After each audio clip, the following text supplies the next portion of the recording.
Okay, everybody, here we are with our second video for Unit 5-6 review for the AP test here. This is going to focus on imperialism and also really the reactions to imperialism, which was the formation of nation states that grew out of the imperial period. Okay, so as we have discussed many times, industrializing powers established transoceanic empires. Which meant they built empires around the world.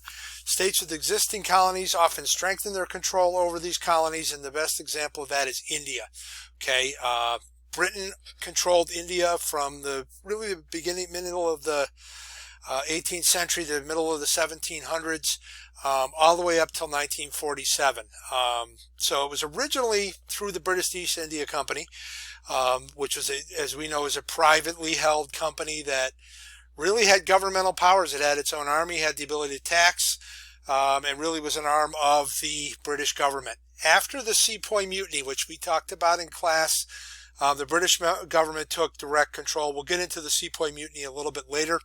That took place in 1857 and 1858. India becomes a British colony after that, and it's often referred to as the Raj. And British rule will continue until 1947, when finally, exhausted from World War II, the British will pull out, leaving the Indians and eventually the Pakistanis and Bangladeshis to fend for themselves. Okay, so the next thing you have in your review packet is empires. So this is sort of the map here.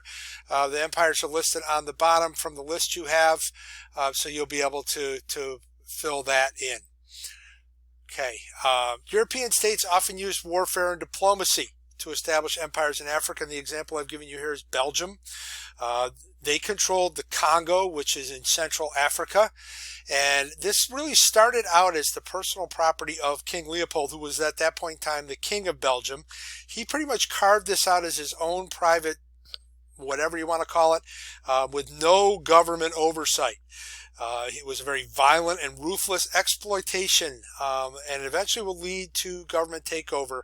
We spent a little time on this in class. The wholesale murder of Congolese if they didn't go along and didn't provide the goodies that they wanted, which was rubber and ivory and a few other major crops. Later in the 19th century or the 20th century, the Congo will become a major supplier of uranium, and again the same methods will be changed. So the Belgian government takes over. Nothing really changes. And really their conduct in the Congo has really led to charges of genocide being leveled at not only King Leopold, but also the Belgian government. And Congo is still suffering from the backlash of this, even though now it's an independent country in the 21st century. Okay. Some countries, and some did both establish colonies that were, most of the colonies were established for economic gain. There wasn't a great deal of Europeans going out there to live forever.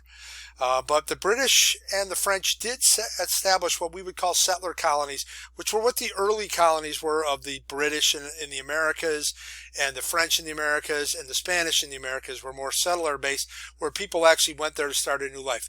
This still did continue in some areas: South Africa, Australia, New Zealand for the British, Algeria for the French. Okay, part of the whole British imperial experience is the Opium Wars. Okay, and these were a series of wars fought between the British and the Chinese over trading rights in China. The Chinese were trying to stop the importation of opium by the British into China, which I talked about in the last video.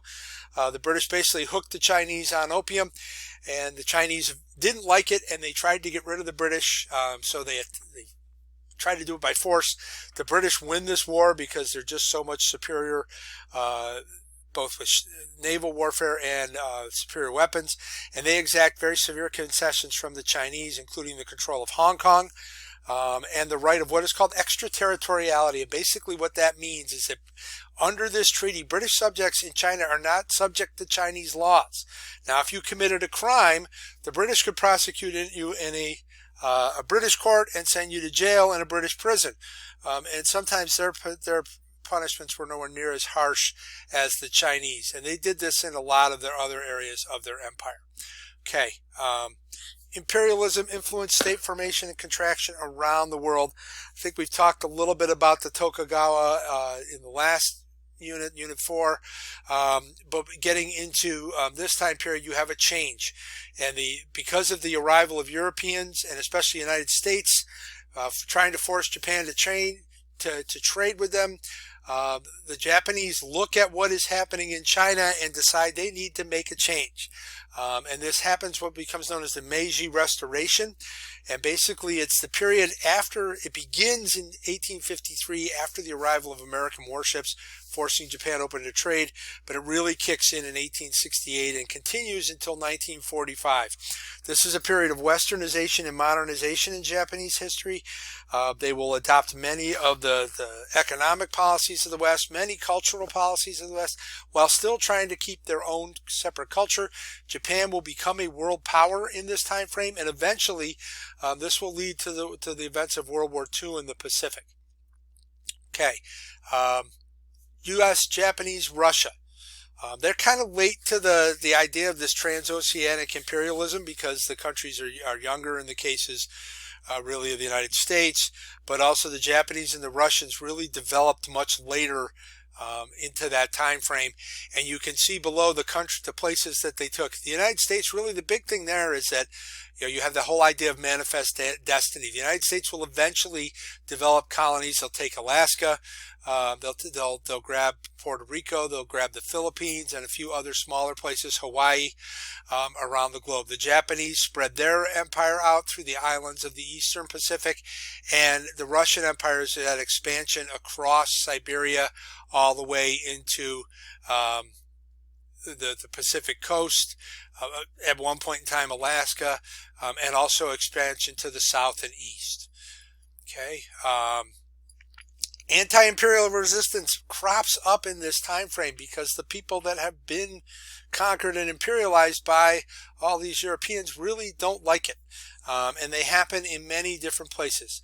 So you're going to want to probably pause the video and write down these things. In this spot, you have the Tupac Amaru rebellion in Peru, which is really an Inca revival as a backlash to Spanish rule. You have Samurai Touré's military battles in West Africa. This is an attempt to force to keep the French from conquering. They will try to ally with the Ashanti, but the Ashanti will lose to the British, as you see a little in the next box with Ya Asantewa's war in West Africa. He is the leader of the Ashanti.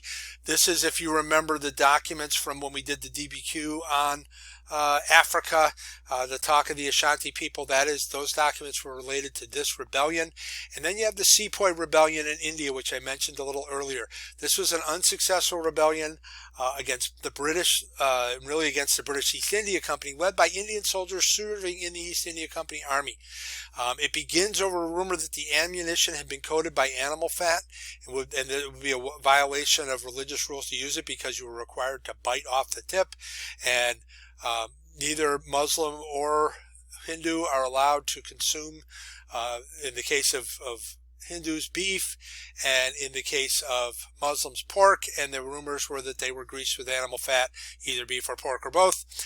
There's some other factors that come into play. The takeover of Oud, which had been a long-standing, one of the last bastions of Muslim rule in India, and also violations across the board of religious freedom that the British were making a wholehearted effort to convert the Indians to Christianity. Okay, some other direct resistance and states that actually grew up out of this. I have a little one on the Sepoy Mutiny there, but there's also the most, in the United States, the Cherokee Nation, the Trail of Tears, remember that. Until really 1907, the Cherokee were recognized as an autonomous government, and they actually had their own territory, which became the state of Oklahoma. You have the Zulu Kingdom in Southwest Africa that eventually is absorbed into South Africa. And then you had all the states of the Balkan Peninsula, Southeastern Europe, trying to break away from not only the Ottomans, but also the Austrians.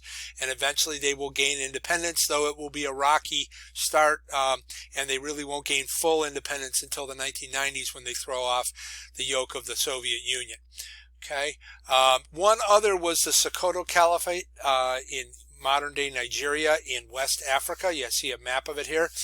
This was an independent Muslim caliphate in West Africa. It lasted from about 1800 to 1903. It linked about 30 separate little ethnic groups or emirates that kind of little separate principalities, and over 10 million people. And for much of the 19th century, it was the most powerful state in West Africa. Okay, new racial and cultural religious ideologies fuel this European drive for imperialism, and they do it behind the idea of social Darwinism, which I know we talked about in class, as a justification for what they were doing. This was the idea that only the strong survived. You applying natural selection to both social, political, and economic issues, and this was done both in the United States but also around the world. And the theory was used to promote the idea that white Europeans were superior to others and therefore destined to rule. And in the European countries in the United States, it was, the rich are supposed to dominate the poor because they have, it's natural selection. Okay, so that brings us to the next key concept, which I will cover in the next video.